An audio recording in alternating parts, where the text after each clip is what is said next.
دوستی کے آداب یہ ہیں کہ دوست کے ساتھ کوئی لالچ نہ رکھیں، دوست کی کبھی عیب جوئی نہ کریں، دوست کی اصلاح کرنے کی کوشش کریں، اور دوست کو دوست سمجھیں، اس کے دشمن کو دشمن جانیں۔ اور یہ بھی خیال رہے کہ دوست، امام غزالی فرماتے ہیں دوست کا انتقال ہو جائے تو دوست کی ذمہ داری ہے اس کے گھر والوں کا بھی خیال کرے۔ اگر اس کے ذمہ قرضے ہوں اور یہ طاقت رکھتا ہو تو قرض بھی ادا کرے۔ اگر اس شخص کا انتقال ہو جائے تو کوشش کرے اس کی قبر پہ جا کے فاتحہ بھی پڑھے،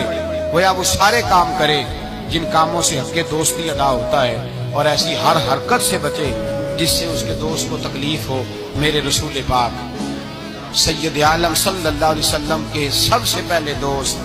حضور نے فرمایا میرا خلیل ہے ابو بکر صدیق، میرا خلیل ہے۔ اور اس دوستی کا انجام یہ ہوا کہ وقت وصال بھی جناب صدیق اکبر نے فرمایا مجھے گنبد خضرا پہ لے جانا، اور دیکھنا اگر دروازہ کھل جائے تو دفن کرنا۔ آپ ساری کتابیں دیکھ لیں، صحابہ کہتے ہیں ہم نے دروازے پہ رکھ کے عرض کی حضور ابو بکر حاضر ہے، لیٹنا چاہتے ہیں، تو مصطفیٰ کریم کے روضے سے آواز آئی دوست کو دوست کے ساتھ ملا، دوست کو دوست پانی پرن سہیلیاں رنگا رنگ کڑے تے پریا اس دا جانیے جس دا توڑ جڑے۔ دوستی تعلق کو نبھائیں، اس کو مضبوط کرنے کی کوشش کریں، اس کی بنیاد اللہ کی رضا بنائیں، غریبوں سے دوستی لگائیں،